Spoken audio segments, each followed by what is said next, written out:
Hello बच्चों, आज 12वीं क्लास का 12th क्लास का जो करंट इलेक्ट्रिसिटी लेक्चर है, हम उसको आगे की तरफ थोड़ा सा बढ़ाएंगे। पिछले लेक्चर में हमने पढ़ा था कि किरचॉफ्स करंट लॉ और किरचॉफ्स वोल्टेज लॉ। उससे पहले हमने रेजिस्टेंस के बारे में पढ़ा था और रेजिस्टेंस को सीरीज और पैरेलल में जोड़ना हमने सीखा था। सीरीज और पैरेलल में जोड़ते समय जब उनको हम इक्विवेलेंट रेजिस्टेंस जब उनका निकालते थे, फाइंड आउट करते थे, तो उस समय हमारे पास एक इस तरह का सर्किट आता था। इस तरह का एक सर्किट होता था, ठीक है। चाहे वो कैपेसिटर हो, चाहे वो कैपेसिटर के केस में हो, चाहे रेजिस्टेंस के केस में हो। हमने यहाँ पे कुछ रेजिस्टेंस लगाए थे और एक ये बीच में एक रेजिस्टेंस था और यहाँ पर एक वोल्टेज पोटेंशियल डिफरेंस हमने अप्लाई किया था। और हमने ये कुछ वैल्यू के रेजिस्टेंस है और हमने ये फाइंड आउट किया था कि भाई इनका नेट रेजिस्टेंस निकालो कि क्या होगा। तो उस समय पर होता क्या था कि हम इस बीच वाले रेजिस्टेंस को हम छोड़ देते थे, ठीक है, या बीच वाला कैपेसिटर कोई भी हो, हम उसको छोड़ देते थे। उसको छोड़ने का कारण क्या था, वो हम यहाँ पे व्हीटस्टोन ब्रिज के अंदर पढ़ेंगे कि भाई अगर ये दोनों, इन दोनों का रेशियो और इन दोनों का रेशियो अगर बराबर हो, अगर इक्वल हो, तो हम इस बीच वाली लाइन को छोड़ देते हैं। बीच में जो कुछ भी हो रहा है, या करंट है या रेजिस्टेंस है, कोई भी चीज़ है, हम उसको हम छोड़ देते हैं, ठीक है, क्योंकि वो कहीं पर भी काम नहीं आता है कि भाई इसका नेट इक्विवेलेंट रेजिस्टेंस कितना होगा, हमारे उसके ऊपर कोई इफेक्ट नहीं पड़ता है। तो यहाँ पर हम फाइंड आउट करेंगे, हम पढ़ेंगे व्हीटस्टोन ब्रिज।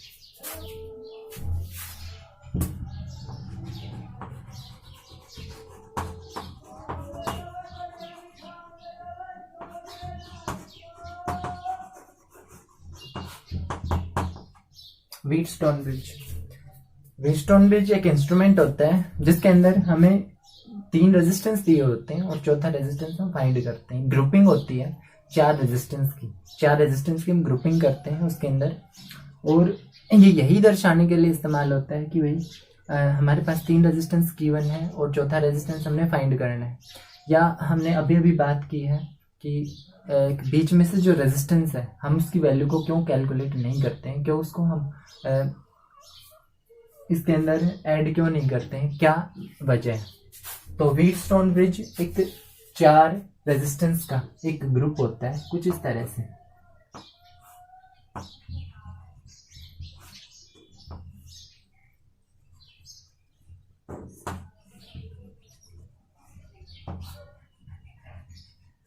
ये हमारे पास 4 रेजिस्टेंस है और इसकी पोजीशन A, B, C और D, ठीक है। हमने इसके डायगोनल पे यहाँ पर A और C, इस डायगोनल के अक्रॉस एक वोल्टेज, एक बैटरी अप्लाई कर दी। यहाँ पे एक पोटेंशियल डिफरेंस अप्लाई कर दिया हमने। ये वो पोटेंशियल है किसी V वोल्ट का, ठीक है। A और C के अक्रॉस हमने पोटेंशियल डिफरेंस अप्लाई कर दी और यहाँ पे ये है एक की। इसको हम सर्किट की, या ये जो कॉइल है, कॉइल की भी हम बोल सकते हैं, ठीक है। दूसरी हमारे पास जो A और C के भी अक्रॉस हमने पोटेंशियल डिफरेंस अप्लाई किया है V, और यहाँ ये इसका पॉजिटिव टर्मिनल है, ये इसका नेगेटिव टर्मिनल है। B और D के अक्रॉस हमने एक गैल्वेनोमीटर लगा दिया, गैल्वेनोमीटर, और एक की, ये इस की को हम गैल्वेनोमीटर की बोलते हैं, ठीक है, के जी, और ये कॉइल के सी, हम ये कह सकते हैं। तो ये जो की है, जब इसको हम ऑन करते हैं, जब इस स्विच को ऑन करते हैं, तो यहाँ से एक आई करंट फ्लो होना शुरू हो जाता है। इस सर्किट में से होता हुआ वही आई करंट यहाँ पर नेगेटिव टर्मिनल पर जाकर के रीच होता है, क्योंकि हमने law of conservation of charge पढ़ा था कि चार्ज कंजर्व्ड है। कंजर्व का मतलब चार्ज खत्म नहीं होता है कहीं पर भी, कितना भी रेजिस्टेंस आ जाए, चार्ज हमेशा ट्रांसफर होता रहता है। यहाँ पर आई करंट चलना शुरू होगा, यहाँ से कुछ करंट, यहाँ से कुछ, यहाँ से, फिर अगर यहाँ पे कुछ होगा जिसके बारे में बताऊंगा, फिर कुछ करंट यहाँ से, और फिर वही करंट यहाँ से आकर के इस नेगेटिव टर्मिनल के ऊपर रीच हो जाएगा, जितना करंट पॉजिटिव टर्मिनल से चला था, जितना चार्ज, हम ये कह सकते हैं। उसके बाद एक इस पोटेंशियल डिफरेंस का मतलब समझो कि क्या होता है। मान लो ये पॉजिटिव टर्मिनल है, ये नेगेटिव टर्मिनल है। हम हायर पोटेंशियल को पॉजिटिव से रिप्रेजेंट करते हैं और नेगेटिव टर्मिनल है यहाँ पर, इसका मतलब है नेगेटिव टर्मिनल का मतलब कि लोअर पोटेंशियल के ऊपर है। यहाँ पर हम ये नहीं कहेंगे कि ये पॉजिटिव है, ये नेगेटिव है, यहाँ पर प्रोटॉन है, यहाँ पर इलेक्ट्रॉन नहीं। हम यहाँ पर ये कहेंगे कि ये जो नेगेटिव टर्मिनल है ये लोअर पोटेंशियल पर है, इसका पोटेंशियल कम है, और ये जो प्लस का है ये हायर पोटेंशियल के ऊपर, इसका पोटेंशियल बहुत ज़्यादा है। तो मान लो अगर ये 6 वोल्ट का है, ठीक है, इन दोनों के बीच का पोटेंशियल डिफरेंस अगर 6 वोल्ट है, तो हम ये कहेंगे कि पॉजिटिव और नेगेटिव टर्मिनल के बीच का जो डिफरेंस है वो 6 वोल्ट है। अगर यदि नेगेटिव टर्मिनल 0 वोल्ट का है तो पॉजिटिव टर्मिनल 6 वोल्ट का होगा, ठीक है, 6 वोल्ट का। तो यहाँ पे क्या होगा, इन दोनों के बीच का डिफरेंस कितना हो गया, 6 माइनस 0, 6 वोल्ट। तो इसका मतलब ये होता है। अब हम यहाँ से इस की को हम प्लग करेंगे, यहाँ स्विच ऑन करेंगे इसका। जैसे इस की का स्विच ऑन करते हैं तो यहाँ से कुछ आई करंट चलना शुरू होता है। अब जो हमने नियम पढ़े थे किरचॉफ्स करंट लॉ और किरचॉफ्स वोल्टेज लॉ, वो पता होने चाहिए। वो हमने किरचॉफ्स करंट लॉ पढ़ा था कि भाई करंट की ब्रांचिंग होती है जब एक जंक्शन आता है, एक जंक्शन के ऊपर करंट की ब्रांचिंग हो जाती है, करंट बैठ जाता है, या किसी क्लोज लूप के अंदर जो, या किसी जंक्शन के ऊपर इनकमिंग करंट और आउटगोइंग करंट का जो सम होता है, जो समेशन होता है, वो 0 होता है, हम ही कह सकते हैं। तो यहाँ पर देखो, हम करंट की बात करेंगे पहले कि यहाँ पर कोई जंक्शन है, नहीं, यहाँ पर जंक्शन नहीं है, तो आई करंट यहाँ से चलना शुरू होगा। यहाँ पर भी जंक्शन नहीं है, अब यहाँ पर ब्रांचिंग होगी। यहाँ पर जंक्शन है, एक रास्ता इधर गया, एक इधर गया, ठीक। यहाँ पर एक जंक्शन है इस पॉइंट के ऊपर, ये अगर P में मान लो, ये रेजिस्टेंस को Q और इसको यदि R और इसको यदि S मान लो, ये रेजिस्टेंस है, ये पॉइंट्स हैं A B C D। इस पॉइंट पर जाकर, इस जंक्शन के ऊपर जाकर के कुछ करंट यहाँ पर चला जाएगा और कुछ करंट यहाँ पर आएगा, करंट की होगी ब्रांचिंग। उसके बाद यदि हमने मान लिया कि यहाँ पर I करंट में से I1 करंट इस ब्रांच के अंदर चला गया, I1 करंट, तो इस ब्रांच में कितना करंट बचा, तो I करंट था टोटल, I1 इस तरफ चला गया, यहाँ पर कितना बचा, तो यहाँ पर बचेगा I माइनस I1, ठीक है, I माइनस I1। मान लो ये 5 एम्पियर करंट था, ठीक है, 3 एम्पियर यहाँ से चला गया, तो यहाँ पर कितना बचा, 2 कैसे आया, 5 माइनस 3, तो हम यही कह रहे हैं 5 माइनस 3, इस करंट में से हमने इसको माइनस कर दिया, बचा हुआ करंट इस ब्रांच के अंदर आया, ठीक है। अब देखो आगे, अब ये पॉइंट्स आते हैं B और D, क्योंकि यहाँ पर भी कोई ब्रांचिंग है और ये गैल्वेनोमीटर का सिंबल है G, और इसके अंदर भी कुछ ना कुछ करंट फ्लो होगा, ठीक है। करंट फ्लो होगा कब, जब ये रेजिस्टेंस दोनों हम ये कह सकते हैं कि अनइक्वल वैल्यू के हों, या हम कह सकते हैं कि इन दोनों के बीच में B और D का जो पोटेंशियल है वो पोटेंशियल इक्वल हो, बराबर हो, इन दोनों के बीच में पोटेंशियल डिफरेंस 0 हो, तब हम ये कह सकते हैं कि इन दोनों का पोटेंशियल बराबर है। अब यहाँ पर ये गैल्वेनोमीटर है, इसको हम G से रिप्रेजेंट करते हैं, और गैल्वेनोमीटर का जो रेजिस्टेंस है उसको भी हम G से ही रिप्रेजेंट करेंगे। जैसे ये रेजिस्टेंस है P, ये रेजिस्टेंस है Q, ये S और ये R। इसी तरह गैल्वेनोमीटर के अंदर भी कुछ ना कुछ रेजिस्टेंस होता है उसकी वायर या कॉइल की वजह से, तो उसकी रेजिस्टेंस को भी हम G से ही रिप्रेजेंट करेंगे, ठीक है।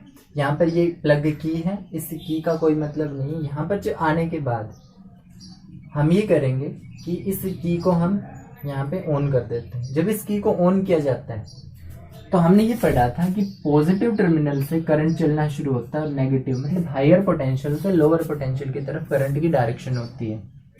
अब यहाँ कुछ करंट I1 यहाँ जाएगा, I माइनस I1 यहाँ पर जाएगा। यदि B का पोटेंशियल ज्यादा है तो कुछ करंट यहाँ पर जाएगा, ठीक है। यदि D का पोटेंशियल ज्यादा है तो यहाँ से हायर पोटेंशियल से लोअर पोटेंशियल की तरफ कुछ ना कुछ करंट जाएगा। तो हमने मान लिया कि B is at higher potential. ये सपोजिशन है हमारी, हम मान रहे हैं कि B हायर पोटेंशियल पर है, D लोअर पोटेंशियल पर है, ठीक है। B is at higher potential. Higher potential than D. B D से हायर पोटेंशियल पर है, मतलब V वोल्टेज जो B की है वो ग्रेटर देन है वोल्टेज ऑफ D, हम ये मान रहे हैं, ठीक है। उसके बाद यदि VB ग्रेटर है VD से तो कुछ ना कुछ करंट यहाँ पर आएगा, उसकी डायरेक्शन होगी नीचे की तरफ, और क्योंकि गैल्वेनोमीटर में ये करंट फ्लो हो रहा है तो हम इसको IG मान लेते हैं, IG। I1 करंट यहाँ पर है, यहाँ से इस B पॉइंट के ऊपर एक जंक्शन बन रहा है तो IG करंट यहाँ पर इस ब्रांच के अंदर आ गया, और यहाँ पर कितना करंट बचा Q के पास, तो I1, क्योंकि IG यहाँ पर चला गया तो I1 माइनस IG। I1 में से IG निकालने के बाद जो करंट बचा है वो इस ब्रांच के अंदर आएगा और C तक पहुंचेगा, ठीक है।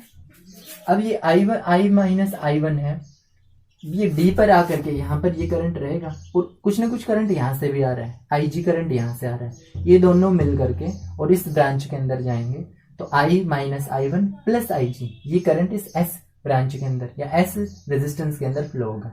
तो हम ये कहेंगे कि यहाँ पर जो करंट है वो I minus I1 plus IG, ये करंट होगा, ठीक है, S के अंदर। अब क्योंकि इसकी डायरेक्शन भी यहाँ पर है और इसकी डायरेक्शन भी ऐसे ही है, ये इस पॉइंट पर आकर के रीच होंगे और यहाँ पर इन दोनों का हो जाएगा एडिशन होने के बाद कुछ ना कुछ करंट यहाँ पर फ्लो होगा, और जितना यहाँ से चले थे उतना ही करंट यहाँ पर आएगा। देख लो कैसे, I माइनस IG, ये है I minus I1 plus IG, और जब इनको हम ऐड करते हैं तो IG से IG कैंसिल, I1 से I1 कैंसिल, और यहाँ पे बच गया I। तो नेट करंट I, जो करंट पॉजिटिव, जो करंट एंटर हुआ था उतना ही करंट बाहर निकल रहा है, मतलब incoming current is equal to outgoing current, ठीक है। इस ब्रांच के अंदर इनकमिंग करंट कितना था I, और आउटगोइंग करंट भी कितना है I, वो दोनों कितना क्या होंगे, बराबर होंगे, ठीक है। Incoming current is equal to outgoing current, ये था हमारा किरचॉफ से करंट लॉ, ठीक है, या ठीक है, कोई बात नहीं। उसके बाद हम यहाँ पर इसकी बैलेंस्ड की कंडीशन निकालेंगे कि इस ब्रांच के अंदर करंट क्यों फ्लो नहीं होता है, या हमारे पास कोई अगर सर्किट दिया हुआ हो कि इसका रेजिस्टेंस फाइंड आउट करो, तो हमने फाइंड आउट करना है उसका रेजिस्टेंस, 3 रेजिस्टेंस दिए हुए हो, चौथे को हमने फाइंड आउट करना हो, ऐसे भी कंडीशन आ सकती है। तो उसके लिए हमें क्या करेंगे, हम इस मैश के अंदर और इस मैश के अंदर, ये एक मैश है ABDA, इसके अंदर किरचॉफ्स वोल्टेज लॉ अप्लाई करेंगे और इसके अंदर किरचॉफ्स वोल्टेज लॉ, 2 मैशेज है हमारे पास, दोनों मैशेज के अंदर हम किरचॉफ्स वोल्टेज लॉ अप्लाई करते हैं। इसके अंदर क्या होता है, एट अ जंक्शन, किसी भी जंक्शन या किसी भी क्लोज्ड लूप के अंदर या किसी भी मैश के अंदर जो टोटल सम होता है वोल्टेजेस का वो 0 होता है, ठीक है, ये हम पढ़ चुके हैं किरचॉफ्स वोल्टेज लॉ के अंदर। नहीं पढ़ा हो तो पीछे एक बार उसको रिवाइज करो, किरचॉफ्स करंट लॉ और किरचॉफ्स वोल्टेज लॉ, कि कैसे हमने एक मैश के अंदर किरचॉफ्स वोल्टेज लॉ को अप्लाई किया था, ठीक है। इससे पहले हमें ओम्स लॉ पता होना चाहिए। हमारे पास जो वोल्टेजेस को फॉर्मूला लिखते हैं V is equal to IR, ये होता है I मतलब करंट कितना फ्लो हो रहा है और R उसका रेजिस्टेंस कितना है। ध्यान दो यहाँ पे करंट है I1, इसका रेजिस्टेंस है इस ब्रांच के अंदर P, ठीक है। तो यहाँ पे करंट होगा I1P, हम नहीं, वोल्टेज होगी I1P, हम यहाँ से ऐसे लिखेंगे I करंट, यहाँ पे करंट ये है, यहाँ पर ये है, यहाँ पर R इसका रेजिस्टेंस, यहाँ पे इसका S है, इसका Q है, इसका R है, इसका P है, यहाँ पे इसका IG है या G है, ठीक है। तो इन मैश, सबसे पहले हम ये इस मैश के अंदर किरचॉफ्स वोल्टेज लॉ अप्लाई करेंगे।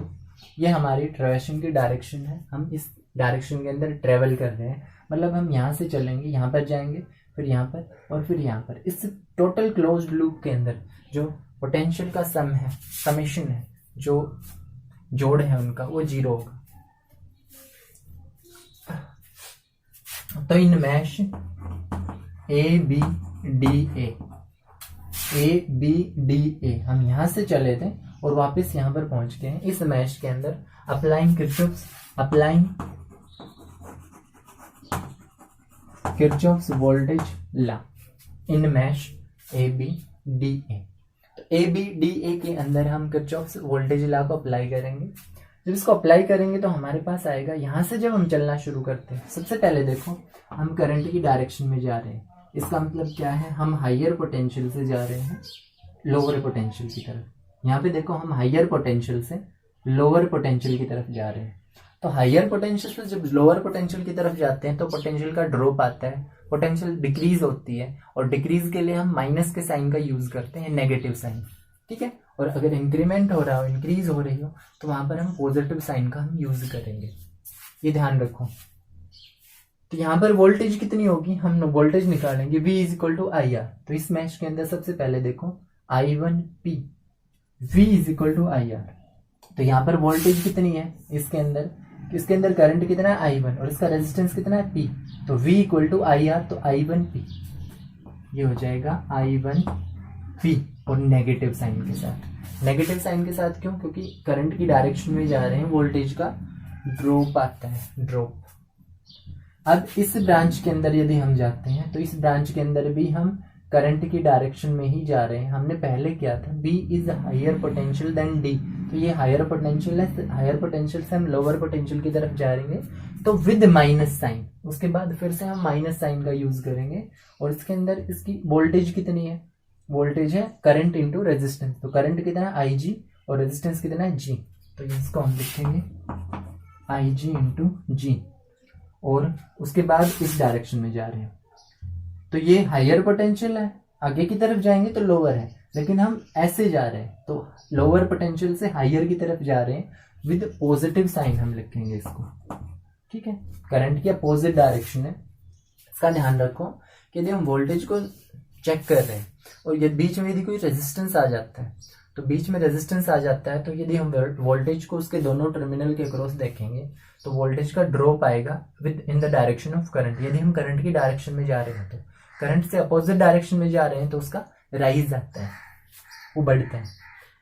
यहाँ पे देखो इसके अंदर करंट, क्योंकि हम वोल्टेज निकाल रहे हैं आई आर, तो I माइनस I1 इंटू आर, इसको लिखेंगे I minus I1 into are is equal to 0, ठीक है। ये हमारे पास फर्स्ट इक्वेशन है, पहली इक्वेशन। या अब पहले इसको सोल्व कर लो, ये जो कुछ भी है इसको उस तरफ लेके जाओ, नहीं बाद में लेके जाना है, इसको 1 डाल दो, ठीक है। अब इस दूसरे मैश के अंदर यही किरचॉफ वोल्टेज लॉ अप्लाई करना। इन मैश क्या है ये BCDB, हम इस डायरेक्शन के अंदर, फिर से हमारी ट्रेवर्सिंग की डायरेक्शन यही है BCDB। या हम ऐसे भी कर सकते हैं, मर्जी है कैसे भी करो। तो BCDB इसके अंदर हम किरचॉफ वोल्टेज लॉ यदि अप्लाई करते हैं तो B से जब C की तरफ जाते हैं तो वोल्टेज कितना होगा, तो वोल्टेज होगा करंट इंटू रेजिस्टेंस। तो करंट कितना है इसका I1 माइनस IG, और into Q, I1 minus IG into Q। फिर हम इसको लिखेंगे with negative sign. Negative sign क्यों, क्योंकि ये करंट की डायरेक्शन में हम हायर पोटेंशियल से लोअर की तरफ जा रहे हैं, तो ये माइनस साइन लिखो, ठीक है, नेगेटिव साइन। उसके बाद यहाँ से जब यहाँ पर आ रहे हैं तो करंट की अपोजिट डायरेक्शन में, मतलब ये हायर पोटेंशियल पर है, C लोअर पोटेंशियल पर है, D हायर पर है, तो यहाँ पर हम लिखेंगे प्लस, क्योंकि हम इस डायरेक्शन में आ रहे हैं, और इसका जो वोल्टेज है वो कितना होगा, इसका करंट इंटू रेजिस्टेंस। तो करंट ये है और रेजिस्टेंस ये रहा, तो करंट कितना होगा I minus I1 plus IG into S। और फिर हम जा रहे हैं इस डायरेक्शन में, तो ये डायरेक्शन है करंट की रिवर्स डायरेक्शन, अपोजिट डायरेक्शन। तो हम with plus sign IG into G is equal to 0, ठीक है। बैलेंसिंग कंडीशन के अंदर क्या होता है, बैलेंसिंग कंडीशन के अंदर इन दोनों का रेशियो, मतलब क्या कंडीशन होंगी, B और D का पोटेंशियल बराबर हो जाता है इन बैलेंसिंग कंडीशन।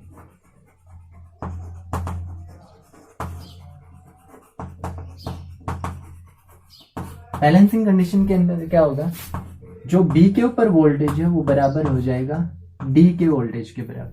मतलब जो करंट अगर किसी वजह से बी का पोटेंशियल डी के पोटेंशियल के बराबर हो गया, यदि बराबर हो गया तो क्या होगा, अब क्योंकि ये हायर पोटेंशियल पर था इसलिए करंट इस तरफ आएगा, ये लोअर पोटेंशियल की तरफ था इसलिए करंट इसकी तरफ आएगा। यदि ये दोनों बराबर हो जाए, ये दोनों बराबर हो जाए तो क्या इस ब्रांच के अंदर कोई करंट फ्लो होगा?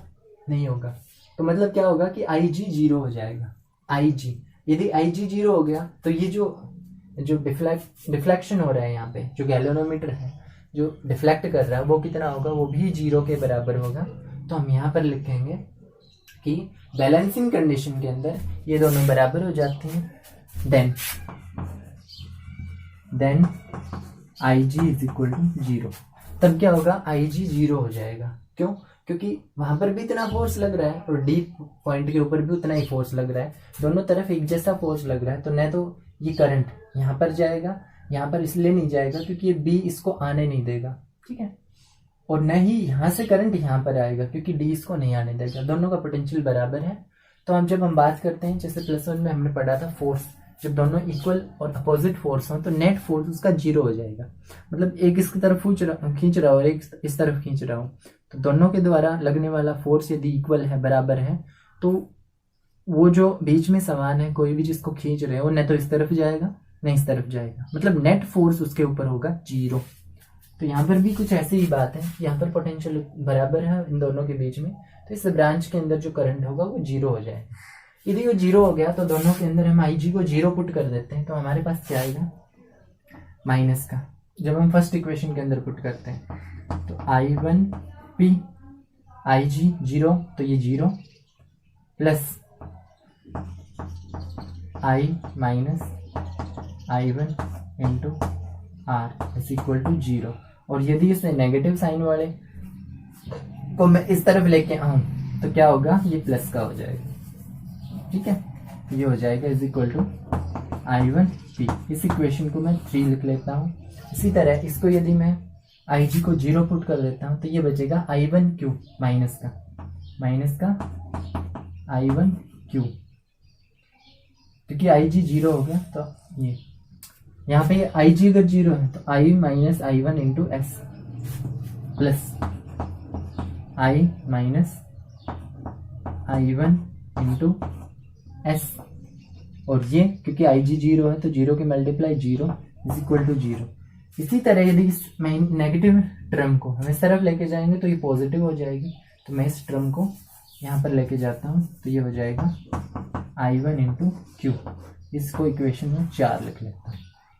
इक्वेशन 3 को यदि 4 से हम डिवाइड कर दें तो हमारे पास बैलेंसिंग व्हीटस्टोन ब्रिज की कंडीशन आ जाएंगी कि क्या कंडीशन हो, हमें ये तो पता चलेगा नहीं जब हम इसको बैलेंस करेंगे कि इसका पोटेंशियल कितना है, इसका पोटेंशियल कितना है। तो हमें क्या करना है, हम सिर्फ इन रेजिस्टेंसेस को देख करके ये पता लगाना है कि बैलेंस है या नहीं। यदि बैलेंस होगा तो क्या होगा, आई जी जीरो हो जाएगा, मतलब इस ब्रांच के अंदर न तो कोई करंट फ्लो होगा न इसके रेजिस्टेंस की हम कोई भी वैल्यू लेंगे, क्योंकि वो क्या हो जाएगा, जीरो, न कोई वोल्टेज होगी।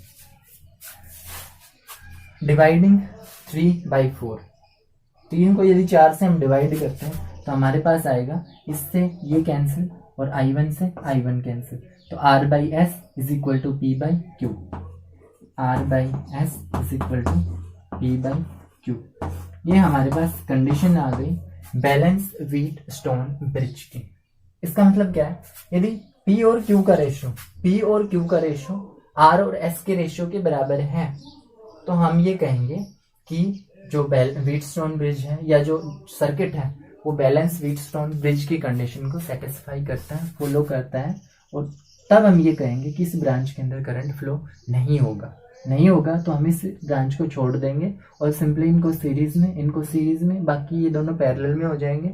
उनको साथ कनेक्ट करने के बाद हमें क्या मिलेगा, हमें नेट रेजिस्टेंस मिलेगा, ठीक है, इक्विवेलेंट रेजिस्टेंस। या हमने शुरू में बताया था व्हीटस्टोन ब्रिज यदि 3 रेजिस्टेंस दे रखे हो, चौथे को हमने फाइंड आउट करना हो और यदि बैलेंस, ठीक है, तो हम क्या करेंगे, इनको फाइंड आउट करते हैं चौथे रेजिस्टेंस को with the help of Wheatstone bridge. Wheatstone bridge की कंडीशन ये होगी P बाई क्यू, इनका ratio is equal to R by S. इनका रेशियो इनके रेशियो के बराबर होगा या इनका रेशियो इनके रेशियो के बराबर होगा, तब हम ये कहेंगे कि व्हीटस्टोन ब्रिज जो है वो बैलेंसिंग कंडीशन के अंदर है। उस समय IG जीरो हो जाएगा। हमने IG को जीरो मान करके ये कंडीशन निकाली, अगर ये कंडीशन सेटिस्फाई होती है तब IG 0 होगा, ठीक है, वाइस वर्सा है एक दूसरे के। तो ये हमारे पास व्हीट स्टोन ब्रिज